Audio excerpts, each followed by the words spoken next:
Namaskar friends, welcome to our YouTube channel Insights by PK Varsane. Today we will discuss about the budget 2023 which was presented by our FM Mrs. Nirmala Sitharaman on February 1 2023 in the parliament. उनकी budget की जो speech थी 1 घंटा 27 minute की रही और इसमें जो उन्होंने अनाउंसमेंट किया उसको हमने इंग्लिश के अल्फ़ाबेटिकल ए से लेके जेड तक उनमें पूरे बजट को समामेलित कर दिया है और इसकी हाइलाइट्स इस प्रकार से हैं।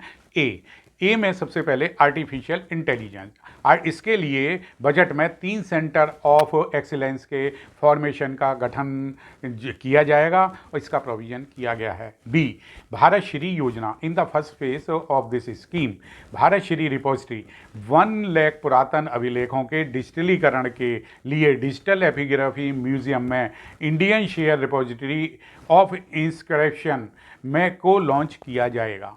नेक्स्ट आता है सी से कैपिटल इन्वेस्टमेंट।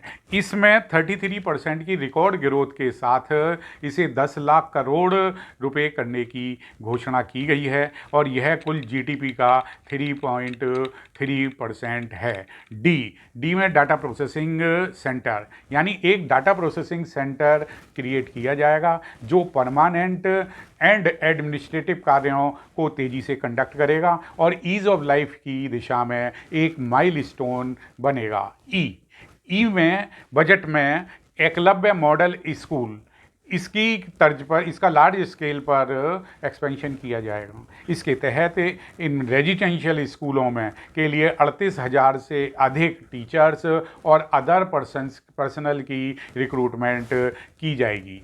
अब एफ से fame of electricity vehicle, EV का जो है इलेक्ट्रिसिटी व्हीकल, बजट में इलेक्ट्रिक गाड़ियों को एग्जम्पशन का अनाउंसमेंट किया गया है, यानी इन्हें छूट दी गई है। और ये भी इम्पोर्टेंट अनाउंसमेंट की गई है कि फेम सेकंड जो सब्सिडी है वो अभी कुछ दिन और रिलैक्सेशन के साथ में जारी रहेगी।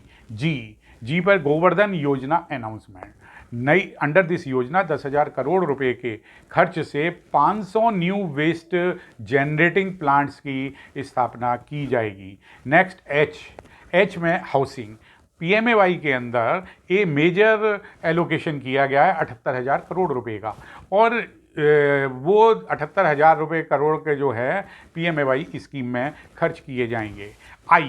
आई में आता है इंफ्रास्ट्रक्चर के लिए बजट में इसमें इन्वेस्टमेंट इंफ्रास्ट्रक्चर इन्वेस्टमेंट में 2,40,000 करोड़ रुपए का प्रोविज़न रेलवे के लिए किया गया है। 50 और एयरपोर्ट्स, हेलीपैड, वाटर एयरोड्रोम का रिनोवेशन भी किया जाएगा। जे फॉर जल जीवन मिशन, यानी ये पीएम का एक बड़ा एम्बिशियस प्लान है और इसका मतलब है हर घर जल।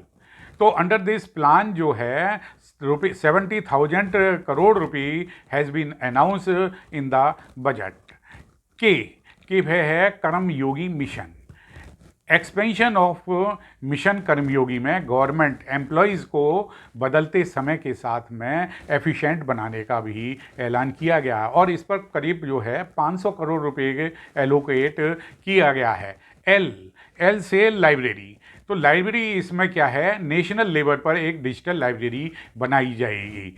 तो ये गवर्नमेंट के अंडर फ्लैगशिप स्कीम है एक, और इसमें जहाँ पर हर तरीके की बुक्स डिजिटल रूप में अवेलेबल रहेंगी और इस लाइब्रेरी का नाम होगा national digital library.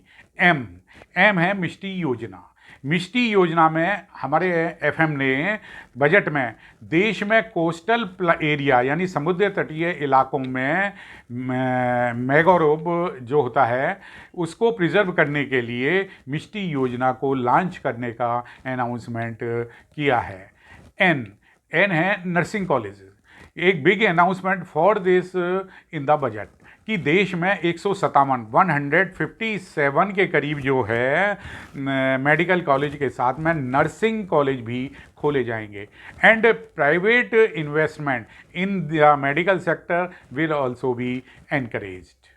Old is gold, old is gold means senior citizen. ये स्कीम बजट में सीनियर सिटीजन के लिए कई ऐलान किए गए हैं, जिसमें सबसे बड़ा मेन जो अनाउंसमेंट किया गया है कि बैंकों में जो सीनियर सिटीजन की स्कीम होती है, जहां अधिकतर सीनियर सिटीजन पैसा रखते हैं, वो 15 लाख के लिमिट से बढ़ा करके 30 लाख कर दी गई है।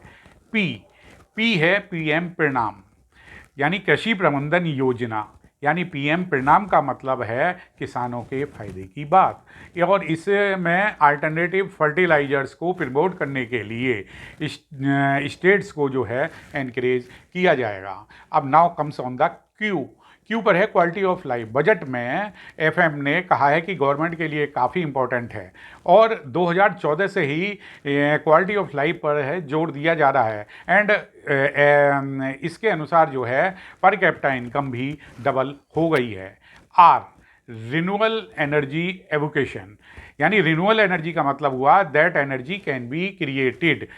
इसका मतलब अगेन यानी जो एनर्जी दोबारा से क्रिएट कर दी जाए, that is called the renewable energy. Budget में इसके लिए लद्दाख से 13 जीवी इंटर स्टेट ट्रांसमिशन सिस्टम बनाने की घोषणा भी की गई है। एस फॉर है सप्तऋषि।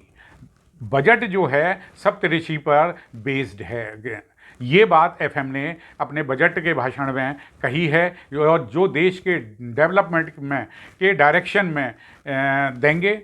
और दैट इज़ वो सप्तऋषि क्या इन्होंने बताए हैं, वो है infrastructure, finance sector, youth power, inclusive growth, वंचितों को यानी अंडर प्रिविलेज्ड लोगों को वरीयता दी जाएगी, capacity expansion and green development. ये सप्तऋषि बताए हैं जो देश की डेवलपमेंट को डायरेक्शन देंगे।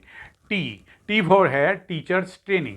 बजट में टीचर्स ट्रेनिंग के लिए डिस्ट्रिक्ट लेवल पर प्रशिक्षण के लिए district institute of education and training को प्रमोट किया जाएगा।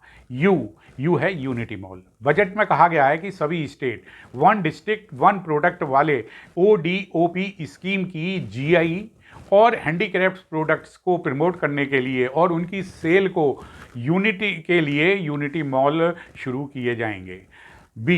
बी है विवाद से विश्वास। बजट में कहा गया है कि ये विवाद से विश्वास जो है ये it entered from the budget 2.0, जिसे कॉमर्शियल डिस्प्यूट्स और रिलेटेड टैक्स केसेस के मामले में सेटल करने के लिए लाया गया है। डब्ल्यू मीन्स वुमेन, महिलाओं के लिए और वुमेन्स के लिए जो हैं उनके सेविंग सर्टिफिकेट लाया गया है। और women's honour saving certificate will be for the 2 years till 2025, जिसका रेट ऑफ इंटरेस्ट 7.5% होगा। X factor.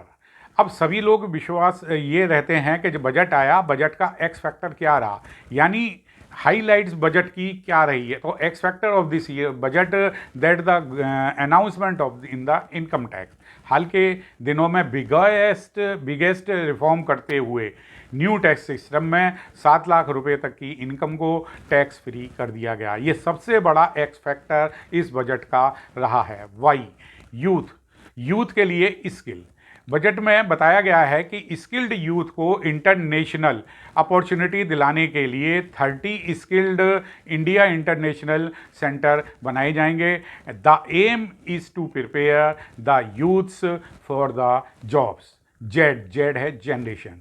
तो जनरेशन में ये इसका मतलब है कि 5G बेस्ड एप्लीकेशन को प्रमोट करने के लिए 100 लैब सेंटर बनाए जाएंगे। इससे नए रोजगार और बिजनेस मॉडल निकलेंगे। तो आज की वीडियो में इतना ही। Thank you.